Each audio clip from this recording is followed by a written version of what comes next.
в программе «Парадигма» мы поговорим о культуре как о фундаменте национальной идентичности, а также ресурсе развития страны. В центре нашего внимания сохранение культурного наследия, поддержка творческих индустрий. Гость программы сегодня – министр культуры Республики Абхазия Даур Вадимович Ковыр, человек, отвечающий за стратегическое развитие культурной политики страны. Поговорим сегодня о состоянии культурной сферы Республики Абхазия, о том, какие вызовы стоят перед ней и какие возможны перспективы в будущем.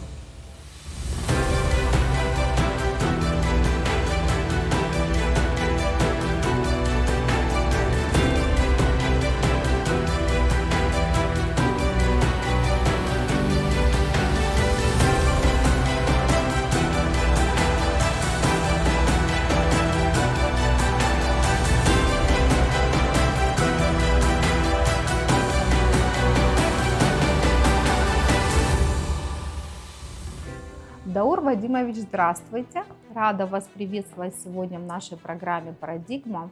И со своей стороны хотела бы попросить, чтобы наш диалог был не протокольным, если можно так сказать. Все-таки мы будем говорить о культуре, а культура – это та сфера, которая как бы расширяет горизонты и затрагивает многие стороны нашей жизнедеятельности. И в начале нашей беседы я все-таки хотела бы окунуться в ваше недавнее прошлое, если можно так сказать. Вы не так давно активно занимались дипломатической деятельностью. Вы дипломат, и, как всем известно, бывших дипломатов не бывает. Для меня существует такой парадокс, как вы умело совмещаете две такие противоположные, на первый взгляд, деятельности, как дипломатическую и деятельность непосредственно в ведомстве, в Министерстве культуры, которую вы, собственно, и возглавляете уже не первый год. И хотелось бы немного поговорить об этом, потому что все-таки дипломатия и культура как бы разные совершенно направленности, но, на мой взгляд, их объединяет один такой важный момент – это направленность на имидж страны, да, вот на то, как мы демонстрируем, популяризируем свою страну в контексте общемировом. Вот давайте немного поговорим об этом, как вы все-таки из дипломатии оказались в культуре. Да, добрый день, Белла. Во-первых, огромное спасибо за приглашение на передачу. Мне очень приятно. На самом деле такой неожиданный вопрос, связанный с моей предыдущей работой. Действительно был период, когда я возглавлял внешнеполитическое ведомство нашей страны. Это был достаточно интересный, насыщенный период на разного рода события, которые происходили в то время. Вот. И возвращаясь к вашему вопросу, как из внешней политики осуществился переход в культуру и как все это можно соотнести. На самом деле работа по линии внешней политики, она дает очень колоссальный опыт. Колоссальный опыт взаимодействия с людьми в первую очередь. Колоссальный опыт, направленный на то, чтобы представлять свою страну, свой народ на внешних рубежах. Естественно, роль дипломата, она не заключается только в том, чтобы на внешних треках рассказывать о своей стране, вот, и говорить о своем народе. Очень много вопросов, связанных с тем, чтобы отстаивать свои позиции своей страны. Зачастую это достаточно тяжелые переговорные процессы. Вот. Что касается культуры, да, так сложилось в моей жизни, что сегодня я во второй раз возглавляю Министерство культуры Республики Абхазия. Направление, я считаю, одно из ключевых для нашей страны, потому как культура – это все, что нас окружает. Нельзя, наверное, выбрать какие-то критерии, по которым можно будет определить само понятие культуры. Это песни, танцы, традиции, что это. И сегодня, если мы говорим о роли дипломатии, о роли культуры, через призму культуры мы в том числе рассказываем о себе, о своем народе, о своей стране людям, которые не знают, что такое Абхазия. Ведь у нас же было принято всегда говорить, что если человек достиг определенных высот, он является сыном своего народа. Если же человек как-то не так себя ведет в жизни и в обществе, то он является сыном своей семьи. Поэтому каждый из нас, каждый гражданин страны, когда он выезжает за пределы Абхазии, в первую очередь он олицетворяет нас всех. Это касается каждого, где бы он ни находился и чем бы он ни занимался. Поэтому направление очень важное. И, конечно же, что касается того, как моя предыдущая работа помогает мне сегодня работать в сфере культуры, наверное, в первую очередь это то, чему меня научила дипломатия, это выдержка. Знаете, наверное, нет таких направлений или таких профессий, где люди вели бы себя очень расслабленно.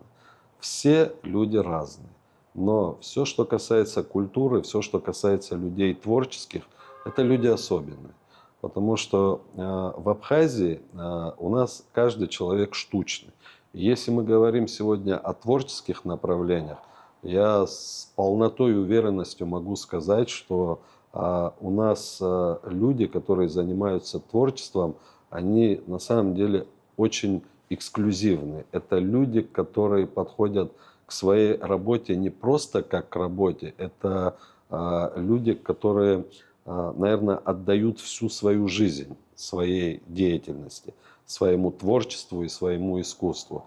Поэтому вот умение общаться с людьми, пытаться понять проблему каждого, выслушать и еще лучше постараться решить, наверное, эти вот качества, которые были привиты мне вот именно в период, когда вот я занимался внешней политикой. Даур Вадимович, ну ни для кого не секрет, что дипломаты, они достаточно эрудированные люди и обладают определенным набором знаний в разных направлениях. Вот относительно культуры, какое направление в культуре вам более импонирует? Допустим, может быть, музыкальный жанр, там, театральное искусство, живопись, на ваш вкус. Что вам близко? Я бы не делал акцент на чем-то одном. Ну, относительно вашего характера, ваших предпочтений. Ну, вы Знаете, можете сказать, что вы всеядны? нет, я бы сказал по-другому. Все красивое, все великолепное, оно, наверное, должно приходиться по душе любому человеку. Но при всем при том, вы абсолютно правы, есть люди, которые тяготеют к театрам, есть люди, которые тяготеют к художеству. У меня нет этого.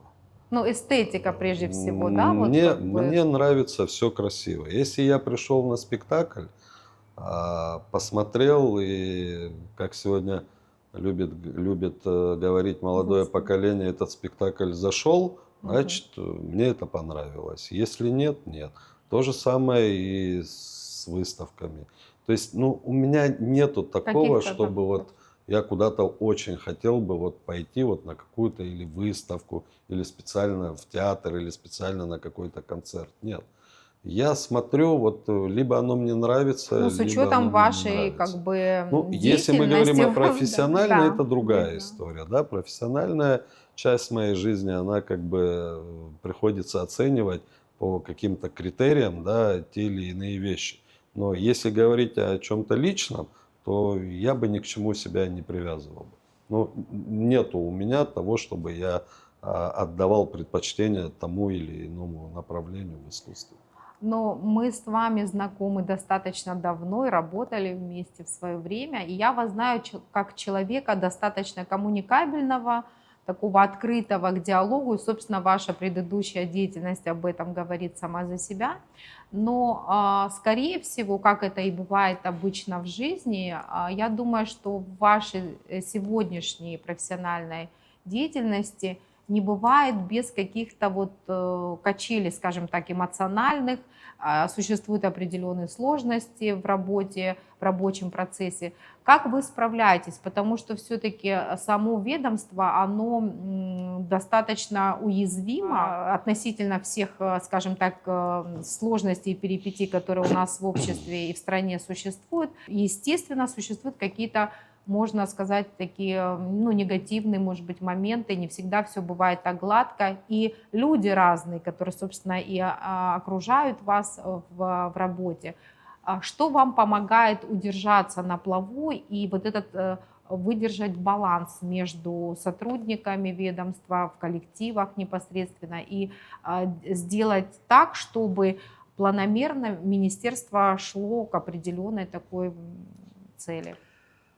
Знаете, Белла, если бы в нашей работе была бы тише гладь, я бы, честно говоря, наверное, испугался бы этого момента. Значит, что-то происходит не то.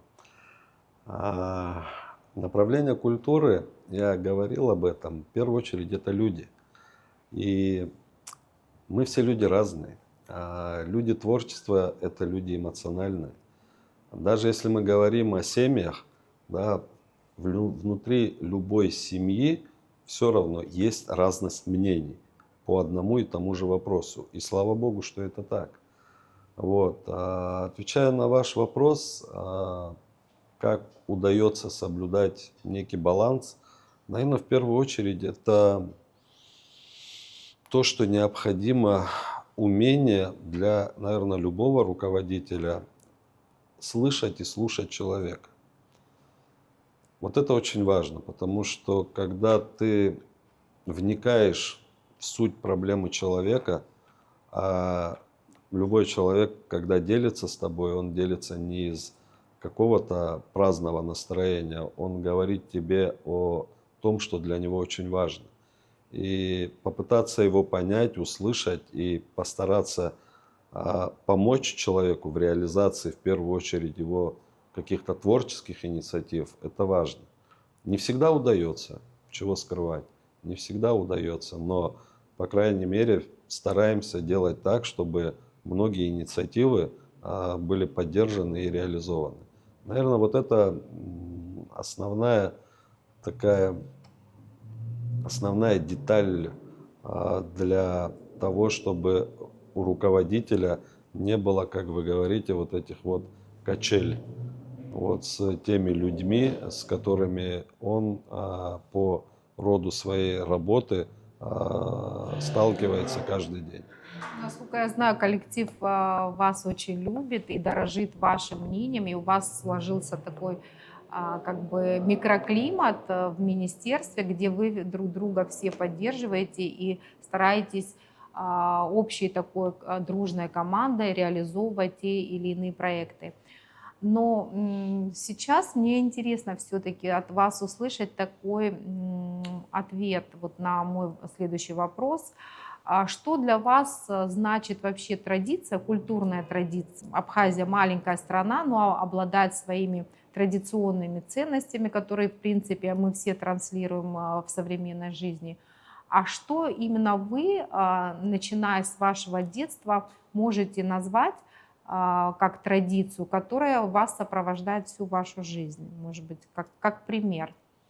Ну, опять-таки, говорить о каких-то семейных традициях, ну, наверное, в каждой семье есть какие-то свои вот прям семейные истории, которые передаются из поколения в поколение, да.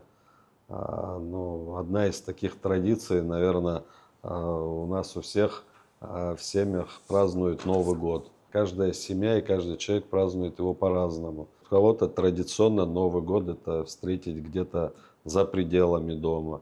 Вот. Но у нас как бы вот, если мы говорим о семейных традициях, да, мы каждый Новый год в обязательном порядке, где бы мы ни были, но мы все собираемся дома.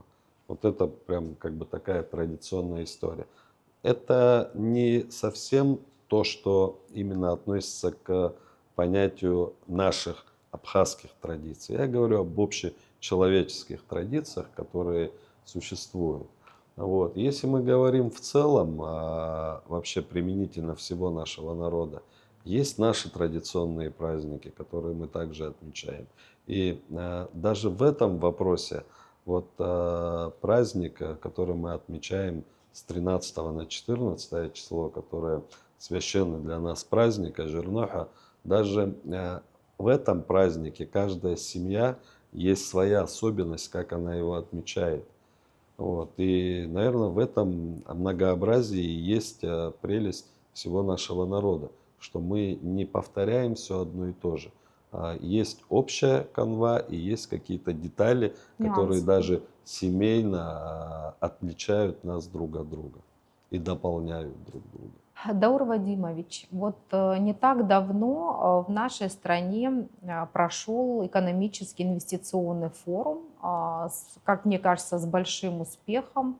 Было подписано огромное количество соглашений, впервые в истории, да, нашей страны такой масштабный был осуществлен проект. Скажите, пожалуйста, вы как руководитель Министерства культуры, который также участвовал в этих мероприятиях, какие были подписаны вами соглашения в рамках деятельности ведомства и что это даст на перспективу, какой виток в развитии? Да, абсолютно верно. У нас проходил в апреле месяце Международный экономический форум, который действительно прошел на высочайшем уровне. И не только по его подготовленности, а именно по его наполнению. В рамках форума было проведено 6 круглых столов по разным тематикам, в том числе мы проводили Министерство культуры 6-й круглый стол по развитию креативной экономики. В рамках форума также нами было подписано ряд соглашений. И одно из ключевых соглашений, которое было подписано, это соглашение о сотрудничестве с Министерством экономического развития Российской Федерации. И вот здесь, наверное, Да, возникает хотелось логический вопрос, почему Министерство культуры Абхазии и подписывает соглашение с Министерством экономического развития Российской Федерации. Дело в том, что соглашение, которое мы подписали, это соглашение, направленное на содействие в реализации креативной экономики в Республике Абхазия. И, наверное, предвосхищая вопрос, очень коротко расскажу, что направление креативной экономики у нас в стране началось с 2026 года. И в этом, конечно, я безмерно благодарен нашему президенту Бадре Зурабовичу за то, что в декабре 2025 года, когда я был у него на приеме и докладывал ему о результатах своей поездки в Санкт-Петербург на форум РИКС, где было подписано соглашение между Министерством культуры и Агентством стратегических инициатив, соглашение о сотрудничестве, вот, которое тоже открыло нам очень серьезные возможности. И вот, докладывая об итогах президенту, я ему доложил о том, что есть возможность Абхазии пойти по пути внедрения и последующего развития этого направления. И как мы сегодня видим, решение, которое было принято тогда президентом, он поддержал это предложение. И вот с 2026 года при Министерстве культуры был создан отдел креативной экономики. И вот это было стартом, как бы, начала развития этого направления. Конечно же, мы направление это развиваем в очень плотной связке с коллегами, в первую очередь с Министерством экономики Республики Абхазия, потому как здесь не стоит задача ни у кого как-то перетянуть на себя одеяло. Мы делаем одно большое дело, и практика мировая показывает, что креативная экономика может развиваться как под эгидой Министерства экономики, так и под эгидой Министерства культуры. Но основная задача, чтобы это все было в это как связке. командная Конечно, работа это такая. исключительно командная Даур работа. Владимирович, вот все-таки я хочу на этом сделать Да. акцент, чтобы вы более подробно на таком простом языке, на примерах, быть может, объяснили, что все-таки значит креативная экономика и как это направление может положительно повлиять на развитие культуры в нашей стране и в соответствии, и в общем, да, в глобальном, более масштабном уже. Знаете как, основной посыл развития креативной экономики и вот творческих индустрий, наверное, результат этого, да, это все, что человек создает сам. Результат его интеллектуального труда, результат его ручного труда. То есть тот продукт, который человек создает сам лично. Ну, как пример, например. Расскажу. И почему я считаю, что это направление в Абхазии, оно имеет огромные перспективы. Мы создаем некий симбиоз наших глубоких традиций, древних традиций, и при этом мы понимаем, что есть перспектива, которая сегодня вот прямо впереди. Это абсолютно новые технологии. И когда ты, сохраняя свои традиции, пытаешься туда еще привлечь и присовокупить к этой истории новые передовые технологии, получается абсолютно новый продукт. Ну, Но синтез при своего этом, рода, да? конечно, но при этом ты не теряешь своего сокровенного. То есть твои традиции всегда остаются при тебе. И твое вот наследие историческое, да, оно иногда где-то даже переосмысляется в плане того, что как бы по-новому подается. Но корень традиции, он всегда остается, и это очень важно. Вот. Если говорить о примерах, у нас, знаете, огромное количество талантливых людей. Я об этом говорил в самом начале нашего разговора. И когда мы начали заниматься развитием креативной экономики, а это в первую очередь люди, мы провели несколько встреч. У нас были встречи с ремесленниками, у нас Ну, вторая прикладное встреча, искусство, да, да, вторая скажем так. встреча была с дизайнерами. Вот буквально на днях у нас прошла общая встреча с людьми, которые занимаются абсолютно разными направлениями, но при этом как бы всех интересует и есть огромный запрос у людей в том, чтобы создавать абсолютно новый продукт, чтобы люди были знакомы друг с другом, чтобы вот эти коллаборации приводили к совершенно новому качеству нового продукта. И чтобы это приносило какую-то финансовую подоплеку, Естественно, да. конечно же, финансовая подоплека – это очень важная и значимая вещь в развитии креативных индустрий, креативной экономики Но в вы целом. можете подтвердить, что это своего рода такой инструмент для того, чтобы представители культуры и искусства могли все-таки на своем творчестве зарабатывать, да, и Конечно. чтобы как бы все это как Знаете, единый механизм ну, работало. во-первых, если мы, Вспомогательный да, такой. если мы говорим о финансовой составляющей, естественно, она присутствует, она должна присутствовать. Но здесь еще, наверное, в большей степени вопрос о том, что сегодня в обществе, не только в нашем, вообще в целом, очень большой запрос на новые подходы к вещам, к которым мы давно привыкли. Вот мы, например, буквально недавно встречались с коллегами, которые приезжали опять-таки на форум. Вот, это одно из ведущих агентств по развитию креативной экономики в России. И вот коллеги мне задали вопрос. Вопрос был связан с тем, что в советское время в Абхазии был очень популярен туристический маршрут, который, вот пеший туристический маршрут, который занимал от одного дня до, бывало, и неделями длился маршруты. И есть очень такой серьезный запрос сегодня у людей на вот эти маршруты. Но что нужно сделать? По всей видимости, нужно взять старый туристический советский маршрут и И по-новому его упаковать, показать его с другой стороны, как он может работать, какой он сегодня. И, соответственно, это будет уже туристический продукт, которым будут пользоваться люди. Второй из запросов, который был и есть в нашем обществе, вот помещение, где мы находимся.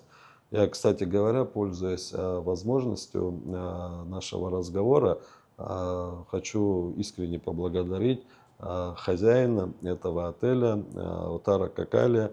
Мы сегодня вот в гранд-отеле Сухум находимся на 6-м этаже.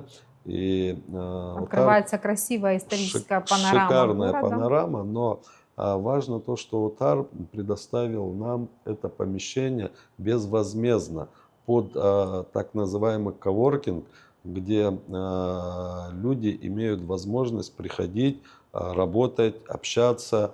Вот. И повторюсь, это все безвозмездно. Но это очень хороший, Э, достойный пример для подражания для других ательеров нашей страны, когда Конечно, можно конечно. сотрудничать, И и это все во благо, собственно. самое главное, о чем это говорит, что у нашего общества есть на это запрос. Люди пользуются этим, людям нужно встречаться. Да, конечно, можно встретиться и в Да. В ресторане, и на спорах рождается набережной. истина Да, зачастую, да, да, поэтому поэтому это как бы я важно. говорю, что направление очень актуальное. Направление очень актуальное. Вот а, сегодня, например, мы говорили с коллегами, обсуждаем вопрос по поводу проведения у нас в Пицунде с 1 по 4 мая будет проводиться фестиваль сообществ. Называется он «Вдох». Вот тоже хотел немного заострить внимание именно на этом фестивале. Почему, объясню. Это не классический фестиваль, где будут песни и танцы. Вот, хотя они тоже будут присутствовать на этом фестивале. Наверное, это больше про возможность общения с людьми, которые у себя в стране, в России, и не только, будут гости из Кыргызстана в том числе, вот, из Германии планируются гости, которые каждый у себя в стране создает нечто новое. То есть это люди с очень большим таким своим багажом знаний Бэкграунд, и да. бэкграундом, да, Мгм. и которые сегодня рассматривают Абхазию как новое место притяжения и новое место, как некую точку сбора новых идей. Поэтому я думаю, что для нашего сообщества, людей, которые вовлечены в креативную экономику, этот фестиваль будет тоже очень интересен в плане и знакомств, и возможных коллабораций с своими коллегами и, возможно, потенциальными партнерами. Вот этот последний год, скажем так, начиная с 25 года, вот мы наблюдаем, я имею в виду мы, население страны и гости нашей страны, наблюдаем такую положительную динамику в культурной жизни страны. Проходит большое количество фестивалей, Мгм. форумов, концертов, других культурных мероприятий, что не может нас не радовать. И, естественно, население, это наш народ воспринимает очень тепло и правильно, если можно так сказать. И я думаю, что в этом есть заслуга и президента нашей страны Бадры Зурабовича Гунба, который в свое время также возглавлял это ведомство. И ему, естественно, известны и понятны все проблемы, существующие на сегодняшний момент в направлении культуры, и он со своей стороны всячески старается поддерживать любые инициативы в этом ключе. Как у вас проходит такое взаимодействие, если можно так сказать, диалог между властью, первым лицом, да, собственно, и ведомством? Находите ли вы легко точки соприкосновения, и либо есть какие-то моменты, которые там, ну, не всегда бывают, если можно так сказать, гладкими? Ну, вы очень правильно отметили. Бадра Зурабович в свое время был в Министерстве культуры, был министром. Вот, и поэтому проблема этой сферы ему известна не понаслышке. Он знает и о проблемах, он знает о перспективах, он понимает, в чем сегодня направление нуждается и что нужно правильно сделать. Вот. Что касается нашего взаимодействия, конечно же, оно есть, оно прямое. Единственное, чего я стараюсь как бы не злоупотреблять каким-то доверием и хорошим отношением. То есть мы стараемся проблемы решать максимально сами. Если как бы мы понимаем, что наших сил уже не хватает, и мы тогда уже приходим с какой-то Ну, с как каким-то показывает, серьезным, да, сложным вопросом для его доказывает решения к практика. президенту. Но максимально стараемся, естественно, как бы пытаться делать все сами. Но при всем при этом Естественно, мы, когда планируем какие-то мероприятия, которые имеют очень ключевое и важное значение для страны, конечно же, мы заранее обсуждаем это все с Согласна. президентом, информируем его, слышим его мнение, его позицию и, соответственно, как бы уже потом претворяем все это в жизнь. Вот. Но я считаю, что здесь вопрос не только сферы культуры, у любого руководителя, ответственного руководителя наших министерств, ведомств, я уверен, есть этот прямой контакт с первым лицом государства, потому что без этого просто не получится развивать страну и тем более развивать то направление, за которое ты ответственен.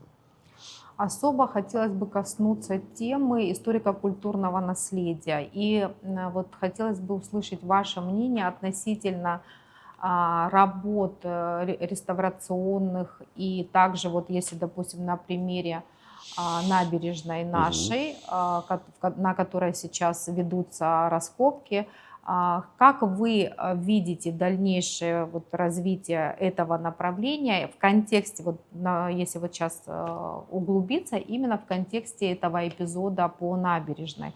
Насколько правильные шаги предприняты и что это нам может дать в перспективе? Знаете как, в первую очередь я бы, конечно, поблагодарил наших российских партнеров, наших друзей. Мы знаем, что сегодня в работе по реконструкции набережной принимают участие ряд регионов, субъектов Российской Федерации. Вот. И, конечно же, это очень важная такая работа, которая ведется. Вот. И, наверное, вы обратили внимание, что в районе, где находится Сухумская крепость, вот, в процессе работ ремонтных вот небольшой отрезок дороги, Мгм. он сейчас законсервирован, потому что там проводили археологические работы, раскопки, и были обнаружены очень интересные старые артефакты исторические. И сам факт того, что как бы вот этот участок дороги сейчас не реконструируется, потому что проводятся раскопки, говорит о том, что есть понимание важности сохранения историко-культурного наследия, части нашей истории. И это понимание есть у всех акторов, да, вот этого и абхазской стороны, и российской стороны. Вот. И, конечно же, даже при ремонтных работах, при реконструкции учитывалось в первую очередь мнение наших граждан. Я, например, видел, что у нас и в социальных сетях, и в интернете Много проводились полемики, да. определенные Мгм. опросы, Мгм. была полемика, была общественная дискуссия на эту тему. Вот. И сегодня эти работы продолжаются, поэтому я думаю, что обновленная набережная, она станет такой своеобразной визитной карточкой не только нашей прекрасной столицы, но и всей нашей страны. Нельзя не признать того факта, что нынешняя молодежь Абхазии, она достаточно Мгм. креативна и амбициозна, Мгм. в хорошем смысле этого слова. Скажите, пожалуйста, существуют ли на сегодняшний день проекты, молодежные проекты, которые поддерживаются министерством, и какие, если есть? Знаете, это то, к чему мы хотим прийти в 2027 году. Это возможность грантовой поддержки со стороны государства многих инициатив, хороших инициатив. На сегодняшний день, конечно, мы стараемся в меру своих возможностей поддержать молодых талантливых ребят и девочек, но говорю откровенно, зачастую это очень мизерные средства, на которые очень сложно что-то реализовать. Вот. Мы, например, я помню, был такой эпизод, когда мы заложили небольшие, опять-таки, средства на возможность того, чтобы создать ряд короткометражных документальных фильмов. Вот просто, чтобы было понимание в деньгах, мы заложили 1 миллион, Ну, и это на да. этот 1 миллион мы сняли 5 фильмов. То есть мы, Небольшой бюджет да, мы совершенно. дали по 200 тысяч каждому победителю. Заявок в тот момент было чтобы я не ошибился, то ли 24, то ли 26 заявок.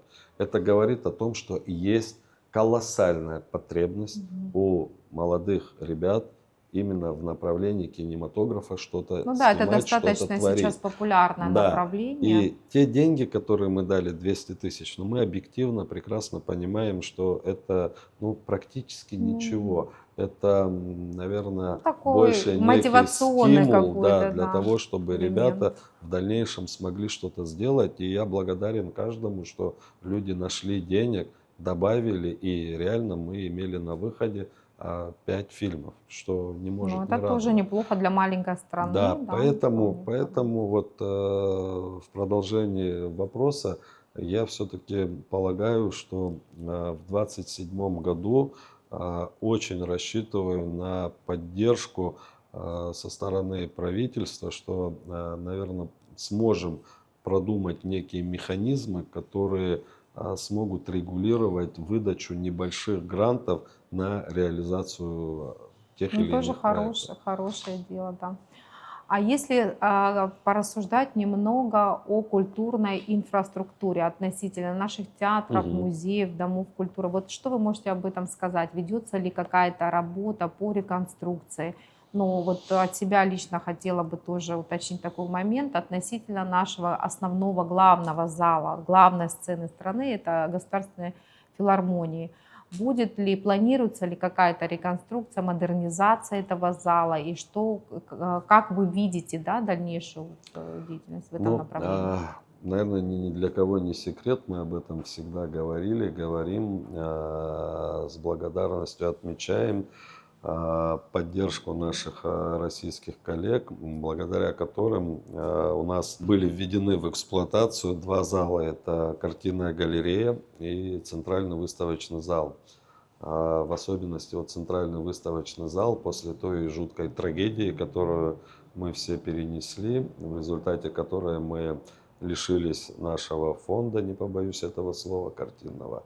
Вот. Но сегодня у нас как бы есть две восстановленные площадки, где сегодня продолжает идти работа и Достаточно достаточно, успешно, да, да, успешно плодотворно. идет работа.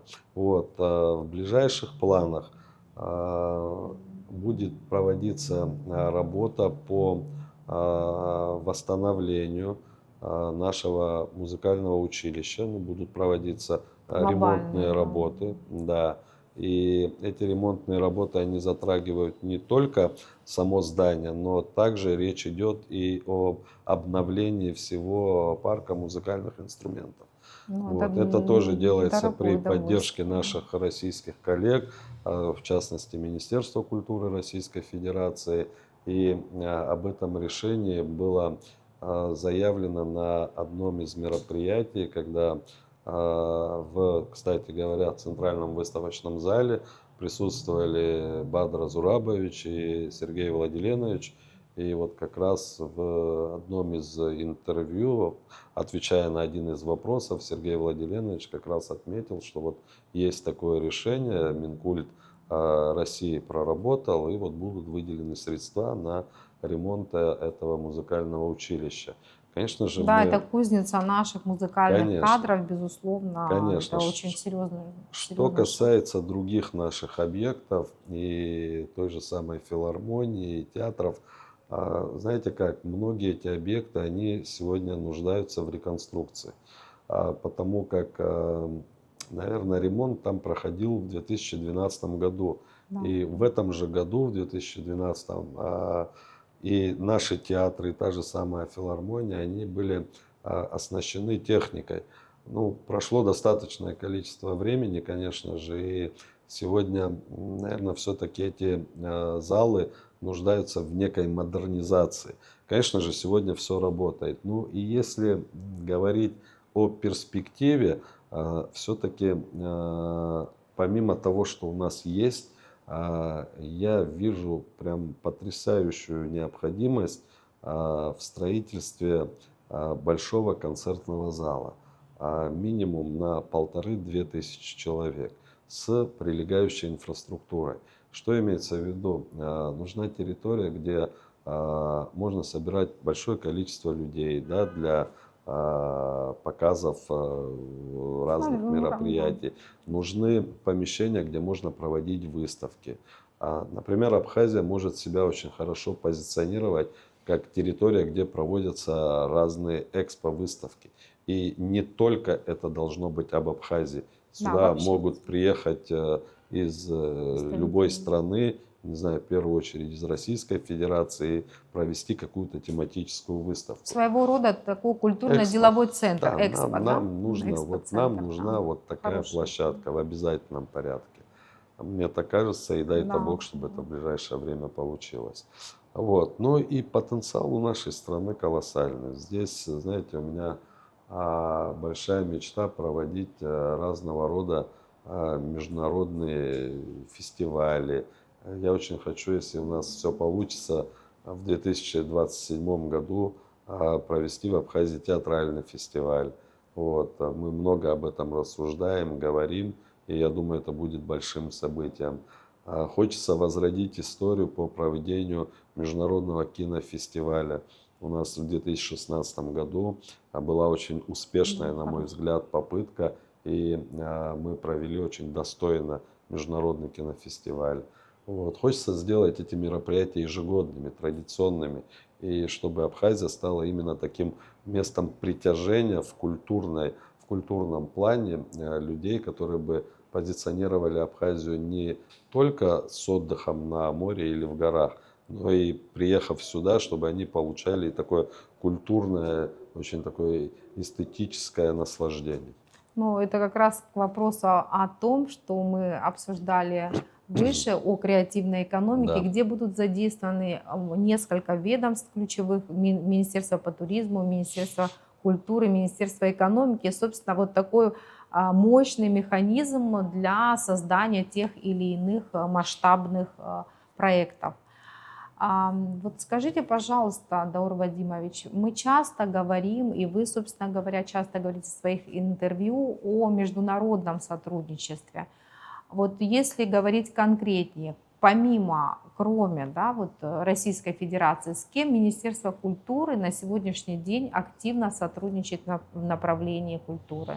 С какими, может быть, странами, если такие Вы знаете как, ну, естественно, мы пытаемся находить контакты в первую очередь, постсоветскими странами. Вот. Ну, уже И, существуют, да, какие-то ну, примеры? определенные контакты есть определенные примеры взаимодействия, но, естественно, почему это все не выходит на межгосударственный уровень? Здесь, опять-таки, это вопросы политики, и многие наши коллеги, которые готовы как бы с нами работать, да, но вот мы не можем выйти на государственный уровень, опять-таки по причине того, что между нашими государствами отсутствуют на сегодняшний день официальные Договоренность. взаимоотношения. Да? Вот. Но при этом, если мы говорим о работе на каком-то там или частном, или общественном уровне, то есть власти этих стран, они никоим образом не препятствуют, наоборот, как бы стараются иногда даже помогать. Вот. Помимо работы с постсоветскими странами, мы в целом пытаемся проводить работу и с зарубежными государствами, которые сегодня, в принципе, готовы и заинтересованы работать с нами. Вот. В этом плане мы абсолютно открыты, мы готовы, скажем так, экспортировать свою культуру, знакомить другие страны, другие народы с тем, что такое Абхазия, кто такие абхазы, какова наша культура, и при этом готовы как бы тоже знакомиться с культурой других стран. Но, как показывает практика, в нашей стране регулярно проводятся международные Да. фестивали, где присутствует большое количество стран, представителей стран-участниц, да, того или иного Мгм. мероприятия. Я думаю, что это вот первые шаги как раз к тому, о чем вы сейчас сказали. В дальнейшем, быть может, в скором будущем будет какой-то достигнут, может быть, консенсус, Ну, если можно так сказать, какие-то договоренности, которые уже приведут к более таким масштабным Ну, кстати в говоря, вот рабочий момент, креативная да? экономика, о которой мы говорили, наверное, это один из таких рабочих инструментов, который как раз-таки раздвигает рамки Да, сотрудничества. выведут на новый уровень, Да, да. то есть как бы вот классические примеры, о которых я сейчас говорил, когда мы опять-таки сталкиваемся с препятствием того, что вот коллектив государственный, а вот Да, выступить в какой-то стране это становится вопросом признания, непризнания. То есть в какой-то части именно, наверное, вот эти вот креативные подходы, они где-то помогают. придумывают абсолютно новые механизмы, новые модели взаимодействия. И это очень важно. И я думаю, что опять-таки возвращаясь к Абхазии, к развитию этого направления, у нас есть замечательный шанс и возможность это направление очень серьезно развить. И оно даст свои результаты. Во-первых, в первую очередь, самый огромный потенциал, то, что у нас есть, это наши люди. Я об этом говорю Да, всегда, человеческий везде. потенциал, Человеческий да. капитал, он Мгм. бесценен. И мы сегодня планируем, вот вы знаете, в 2026 году тоже у нас было создано агентство развития креативных индустрий, которое называется АБАРТ. Вот. Почему Абарт? Так получилось, что ну, АБ аббревиатура Мгм. Абхазия, Арт. Вот. Но если переводить дословно с абхазского, Мгм. получается, что Абарт как эти, то Мгм. есть Ну применительно да. людей, сообщества и так далее. Вот. Такой глубокий смысл Да, философский, да. да. И вот когда мы вот под эгидой этого агентства тоже развиваем разные направления, вот именно креативной экономики, и хочу сказать, что на том же самом форуме, который у нас проходил, было подписано ряд соглашений, помимо Министерства культуры, также и с Агентством развития креативных индустрий. И это тоже станет очень таким хорошим, серьезным импульсом и толчком для продвижения этого направления в Абхазии. А на сегодняшний момент, на ваш взгляд, какой вы видите Абхазию в общемировом контексте? Я имею в виду относительно культуры. А, Какова роль нашей страны в этом смысле? А, Знаете, Абхазия, она очень древняя страна, она богата традициями, богата своей культурой. Мы никому не навязываем свое. Мы готовы знакомиться с другими культурами. Но для нас очень важно, чтобы вот преемственность наших традиций с поколения в поколение, чтобы оно у нас в эпоху глобализации не потерялось. Это прям очень важный посыл. Вот. Что касается нашей роли, мы давно уже занимаем свою нишу в мире, вообще в мировом пространстве. Потому как страна с глубокой древней историей, она так или иначе находится именно внутри всех процессов. Вы знаете, если исторически посмотреть, в Абхазии проходило очень много разных процессов посредством тех стран, которые сегодня условно очень далеко от нас находятся. Много разных империй было здесь. Поэтому здесь у нас внутри тоже большое переплетение разных культур. Мгм. Вот. Но Симбиоз такой, да. симбиоз, конечно. Ну и, знаете, мы открыты для мира. И очень хочется, чтобы вот это спокойствие, которое у нас сегодня есть в глобальном смысле, чтобы вот оно не уходило никуда. Чтобы люди, которые сюда приезжают, чувствовали здесь удовлетворение и такое некое одухотворение. Потому что многие люди об этом говорят, которые приезжают в Абхазию, что у вас какая-то другая аура. Никто не понимает, как это объяснить, но этот момент отмечают все. Поэтому хочется, чтобы вот эта красота, вот это отношение к людям и как можно дольше у нас оставалось. Чтобы глобализация нас просто не захватила и не поглотила. Конечно, бояться этого процесса нельзя, его надо контролировать. Какие ближайшие стратегические цели ставит Министерство культуры перед собой? И могли бы вы их обозначить? Ничего невозможного мы как бы перед собой таких задач не ставим. У нас есть реальные вопросы, которые нужно решать. У нас есть реальные проблемы, которые поправимы, и надо тоже их решать. У нас есть абсолютно реалистичные планы, которые мы воплощаем, поэтому все, что мы делаем, мы планомерно идем по пути развития. Вот. Есть вещи, конечно же, которые, вот как я говорил ранее, связаны с какими-то восстановительными работами и так далее. Но это все, что, конечно, будет способствовать нашей культуре. Что вот прямо что-то масштабного, чтобы я сегодня мог выделить как некий такой вот эффект вау, наверное, Ну, нет. мы И шагаем в ногу со я и не временем. хочу его вот как-то даже Искусственно его искусственно подгонять. выделять или, правильно вы говорите, подгонять. Нет, все идет очень планомерно. Мы идем по нашему рабочему графику, мы видим свои цели, мы понимаем свои задачи. И мне кажется, что люди, которые погружены в эту работу, они достаточно неплохо, я бы даже сказал, успешно справляются с задачами, которые на них возложены. Ну и в заключение нашей с вами беседы хотелось бы, конечно, отметить тот факт, что, безусловно, культура — это не только наследие прошлого, но и инструмент формирования нашего будущего.